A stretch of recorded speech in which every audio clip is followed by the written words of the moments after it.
Who are you backing now? Listen, I've been speaking to the members of the party, and the one overwhelming message that's come back is anybody but Rishi. I've been surprised at the sheer veracity that people have been saying. They've been anybody but Rishi. And look, when you go deep into conversation, people tell you they've been deeply impressed with Kemi. She's come out with very clear arguments, a real statement about what it is to be a modern Conservative. But the worry is, if they back Kemi and Liz, Mordaunt will slip through. And I haven't really sensed that big support. And also, it does feel like, has Rishi's bunch given us Mordaunt in order so he only has to face her in the final will make it much more possible for him to win? I believe we need someone from the right. Kemi or Liz Truss would be good for me, but if I had to pick, I was deeply impressed with Kemi's launch.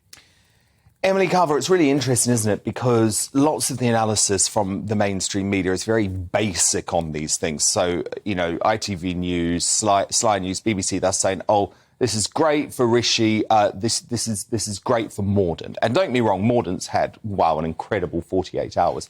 However, when you actually look at how these leadership contests go, it's about the blocks, because people keep getting knocked out. So there'll be another one knocked out on Monday, another one knocked out on Tuesday.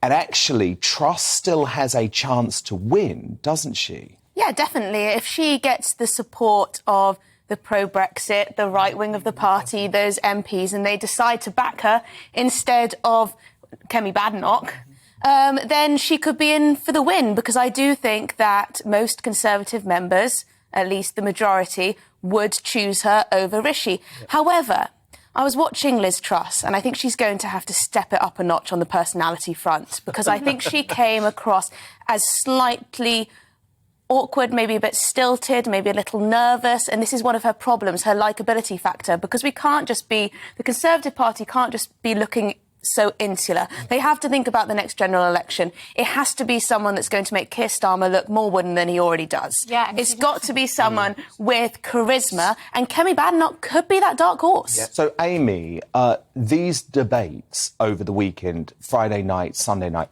they are critical, aren't they? Because this is the first time all of the candidates are going to be side by side, and Truss sort of has to outperform Badenoch. Yeah, I think that's going to be extremely hard, particularly picking up on Emily's point, because I think whenever you watch a clip of Liz Truss speaking, it's almost like she's been pulled up at a funeral to do a eulogy.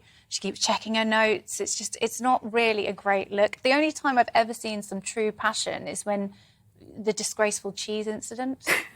If she could harness her passion for disgraceful cheese imports in the debates, then I think perhaps she could be with a chance. However, recent polling suggests that with Conservative MPs that people aren't as keen to have anyone involved in the last cabinet. So people want to distance themselves from the absolute horror show that was Boris Johnson's cabinet. And that's where I think Liz Truss is going to struggle, because she is so closely attached to Boris Johnson. And I know you think that could be a plus point for her. I think it's a plus thing amongst Conservative Party members. She is very committed to free market Conservative principles that has been missing from Boris Johnson's And Emily, tenure. She's the most experienced cabinet She's minister. the most experienced. She does have principles, but I do agree that she needs to work on her speech-making.